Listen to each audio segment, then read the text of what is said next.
Kitsune Café by Pandora Ash on AO3.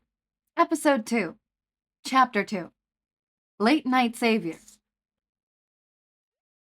I slammed the door and walked back upstairs. Who was it? Harry asked. Just some idiot, I replied, sitting down at my now cold Kitsune. I picked it up for a moment, till I just threw it out. After 20 minutes, Suzuki walked up and took Koda home. Harry and I watched Disney movies until she fell asleep. I moved her to her bed and walked to my locked room. Ever since I was young, I wanted to become a hero. I thought that I could do it no matter what. So on my 4th birthday, when I was falsely diagnosed as quirkless, I thought that my family would support me. Boy, was I wrong. I got kicked out, and publicly, I was called a runaway since my parents were heroes. I had to live in the streets for 4 years till a cafe owner took me in. She was the nicest person ever. Her name was Inko. She loved me like her child until I was 12. That's when she died in a villain attack. I took over the cafe and decided that I'd help the people who heroes didn't. Over the next 2 months, I began to train to become a hero. That is when my quirk manifested. Name, Izuku-Midoriya, legally Yagi. Quirk, Primordial Flame. It allows the user to create and control flames that have different abilities. Red, regular flames. Orange, causes temporary paralysis, 10 minutes. Yellow, electrification. Green, healing. Blue, freezes those who touch it. Purple, super powerful flames, very dangerous. Pink, temporarily removes cognitive abilities, 10 minutes. Black, burn causes temporary quirk erasure, 10 minutes. Drawback. The user can flare up randomly depending on emotions. The user can only use one color at a time. The flame also affects the user, be it positive or negative. Yeah, it's pretty powerful, I know. I keep up the lie that I'm quirkless because if All Might found out about my quirk, he'd want me to become his successor, so instead, I became the elusive vigilante, Kitsune. It's the only thing I could do to help the people around me.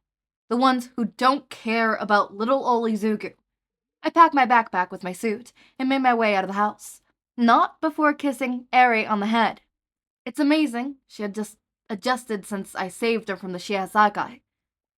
I ran to a close-by alley that I had a hidden area to change. I got into my suit and began to make my rounds. The suit was a simple gray spandex suit. A flame decorated upon my heart. A few green details ran down my body. The star of the show was the cat face, masked with 2 pointy ears, and stood at attention. I stopped a few muggers and rapists, and a few kids beating a kitten. There's only one thing worse than rapists, and that's abusers, of any kind.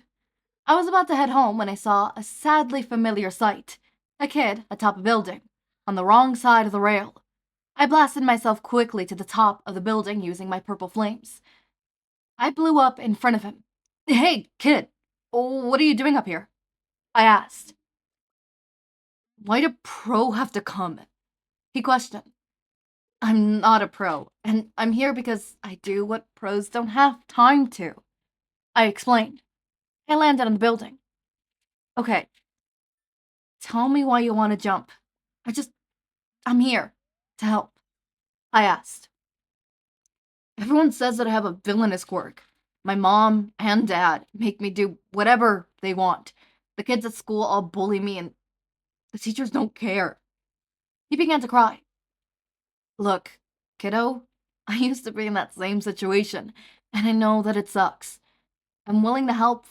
First, anyone who says that a quirk is heroic or villainous is stupid. The morals of a person are more important than a stupid power. I told him. He looked at me and sadly smiled. I thought he was about to let go, but instead, he climbed over, getting on the solid building. If you don't mind me asking, what's your quirk?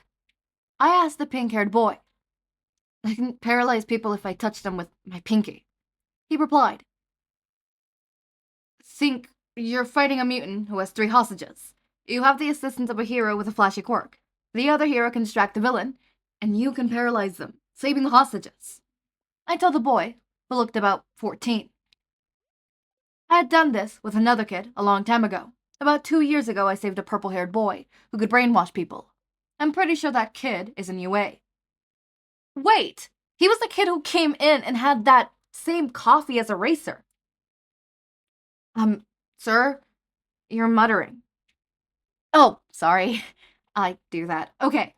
I'm gonna take you to the police station. I'll write a note, and you need to talk with Tsukalchi. Can you tell me your address? I asked him. Oh, it's, he replied. I busted into a few houses for abuse cases, so I have my experience. Here, jump on my back. He looked down and twiddled his thumbs. Oh, I get you. I realized that he didn't want to touch me by accident. I handed him some gloves that I had in my belt. Thank you. He put them on and grabbed onto my back. I flew off towards the police station, and I heard something rustling behind me. Fuck. Eraserhead saw me. I changed to my purple flames and made it to the police station quicker than normal. I set up a firework, that sign that had dropped off, and flew off as quickly as possible. I arrived at the kid's address and kicked down the door. I paralyzed both parents and looked for more evidence. I walked into the basement and took pictures of the gruesome scene. I tied up both parents and wrote a note to Eraser. He was going to show up before any police. I ran outside and flew off. I hid atop a building by burning black to turn my costume almost invisible in the darkness. Kitsune, I heard what the child said. Thank you. He shouted to no one in particular. I looked over Eraserhead and saw that he had a poorly healed wound. I dropped beside him. My hand lit up in green flames and healed the wound. Thanks, problem child. He didn't smile. I nodded and flew off. I was almost at my changing spot when I heard cursing. Very loud cursing. Like, unnaturally loud cursing. I looked around and saw President Mike getting shot at by a ton of thugs. I sighed and flew towards the scene. The villains had a gun quirk, so I encircled them with black flames. I made the circle come closer till all the villains were burned. I dropped in front of President Mike and sent a fury of pink flames at the villains. They all looked around like idiots, and I quickly zip-tied them. President Mike? I asked, since I couldn't hear the curses. Shit. I ran to where I had last seen him. He was out cold, bleeding from 4 or 5 bullet holes. I grabbed 2 chopsticks that I had for this exact reason. I pulled out the bullets of Mike and began to heal him. I pulled out his phone and called the emergency contact. Mike, are you okay? What's going on? A familiar voice asked. This isn't Mike. I just saved him from 5 or so villains. Where do I leave him? I asked through my voice modifier. Who are you? He asked suspiciously. You know me as Kitsune. Now, where do I leave his oversized cockatoo? I asked, getting slightly impatient. You saved my ass twice tonight. I'll meet you outside UA. He hung up. I picked up President Mike and began to fly towards UA. It's likely that this is a trap, but I know at least 5 different martial arts, so I could kick Eraserhead's ass if I need. I arrived at the giant building around 3 minutes later. I waited for Eraser, but instead, I saw a familiar purple-haired kid. What's going on? He ran over to me, and the unconscious bro. He got shot a few times, so I saved him. He's healed, but he's gonna be unconscious for a while. I told him. Oh my god. Papa, you need to be more careful. He scalded the unconscious man. So, President Mike adopted you? I asked him. Well, he and Eraserhead adopted me. No wonder he drinks the same coffee as Eraserhead. Eraser ran up to us and hugged President Mike. Eraserhead muttered something about capturing me, but I couldn't care less. I just wanted to go home. I flew off with my red flames, making it home quite quickly. I changed and flopped into bed. One part of my green flames was that they rejuvenate energy, so I didn't need to sleep. I still slept because I didn't want Eri to worry, since she was basically my alarm clock. Okay, so Inko isn't biologically Izuku's mom. Now I need to know, who made the kid with All Might? Because we know All Might is his dad. Who made the kid? 2 kids, might I add you. Twins, but still. All Might, you got something to share with the class? You got a little story to tell? Because as much as I like the ship with All Might and Dave Shields, that can't happen. Unless. I'm joking. Or am I? No, I am. I think. I'm like 50% sure I'm joking. And that says a lot. I know. Hold up, I'm picking up my lemons. Ugh. Can you believe that? You start dating one person who likes lemons and fruit-themed shaped stuff, and all of a sudden you got lemons on your bed that you sleep with, a lemon that you cuddle to sleep with. There's lemon stickers on your laptop, and every time I see a lemon, I smile. Yeah. Well, I mean, it's not like I'm the only one being affected. Sunny, now, every time they see rain, are very happy. Ha, ha, ha. I like rain. Rain is amazing. Rain is nice. I don't have much outro notes other than, I think Shindeku is a thing here, right? Yes, Shindeku is a thing. Okay, just checking. I was like, I'm just checking. So I think I have three Shindeku fics. I think. Because I believe Heroes in the Hidden it's a fic that has Shindeku. I believe this one also classifies as a fic that has Shindeku. And then Ripples on Deep Water is another fic that has Shindeku. I am known as the Shindeku person. Okay? At least I hope I'm known as a Shindeku person. I love Shindeku. Almost everything I write has Shindeku and is Shindeku. I think there's maybe one or two stragglers that I have planned to write that aren't Shindeku, but for the most part, Shindeku is my endgame. I love Shindeku. And don't get me wrong, I love BKDK. I love reading BKDK, and I would love to write BKDK, but unless what I'm thinking of doesn't make sense with, you know, it being Hitoshi, I think there's one that I have that I want to write that it just would not make sense with it being Hitoshi. Let me see. I'm opening up my thing. If it doesn't make sense with it being Hitoshi, then of course I'll have to do BKDK.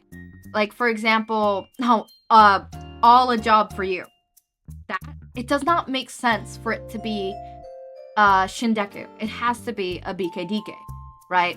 Wonder Villains, I think I'm gonna make it a Shindeku. It does not need to be a BKDK. I'm gonna do it Shindeku, yeah. But All a Job for You only makes sense as Shindeku. And then the one I'm working with Leaf, The Flowers of My Love Fade Away / Wither Away, it either ends as a really tragic one-sided BKDK, or it ends with Shindeku. The sad ending is BKDK, the happy ending is Shindeku. Yep. That one's Shindeku, that one's Shindeku, that one's also Shindeku, this one's Shindeku, Shindeku. Everything I have that I'm writing is a Shindeku. And I'm happy about that. I like Shindeku. Shindeku is really cute, really nice. I personally love Shindeku. So, Shindeku. We love Shindeku in this household. So, of course, I'm gonna podfic a bunch of Shindeku fics. I know Shindeku isn't a ship that gets podfic that much. I feel like BKDK gets a lot more love from what I see. I mean, I also see a lot of Gen fics get love, so I want to give fics with Shindeku in them love and stuff like that. Don't get me wrong, I pay attention to other ships. There is a new fic that came out recently. Now I'm gonna podfic as soon as the author has finished it. You know who you are. I don't know if you're listening to this series. Maybe by the time you're listening to it, it's already out. But A Guide to Getting a Girl of Your Dreams. It's a longer title, but I'm not gonna say all that.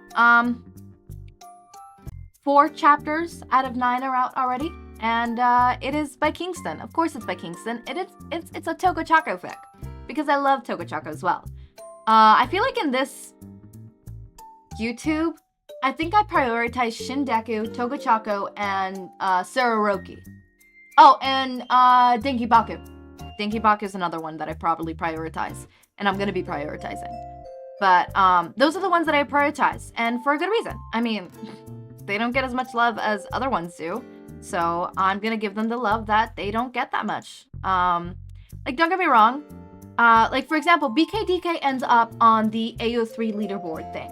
Not the AO3 leaderboard thing, but the yearly how many fics were added into the ship leaderboard. Yeah, and it's not even that it gets in the top 100 because it's, 100 and up. It's not even that it gets in the top 50, not even top 20. It gets in the top 10, right? Consistently, it's been getting in the top 10. It's been dropping a bit low the last couple years, and it's been going higher as well. It's weird, but it's consistently up there. It's consistently up there, right? I think last year it was like number 8 or number 9, but whatever. Point taken is it's top 10, right? I think the only reason it didn't go higher is because we had a lot of new ships last year that were introduced and went like really haywire and stuff. But yeah, of course they're gonna be really high up there. I mean, duh. So I want to give Shindeku a bit of love. By the way, the lower classes on the lower ships on those, the 100, they get like 1,500 fics added that are new. And I was like, oh, that's not that much. And I'm now thinking about it. That's a lot. That's a lot. Especially considering some ships don't even have 500 fics. I know Shindeku has like, I think Shindeku has 1,500. I believe Shindeku, including all the one-shots, has 1,500. Let me check. Maybe 2,000? Maybe 5,000. 5,000 at most. At fucking most. Search. Edit search. Fandoms. My Hero Academia. My Hero Academia. Relationships. Shinso. / Izuku Midoriya. There you go. Search. The amount of fics this ship has is 5,551. Keep in mind, other ships like BKDK, Bakugo, BKDK have 54,538. Yeah. And that number keeps growing every year. By the thousands. Thousands. Yep. As always, my raindrops, make sure to eat, sleep, drink water, take your meds. Have a wonderful day or night. Link to our Discord server and socials are down in the description. Subscribe to see more of my content, and thank you so much for watching.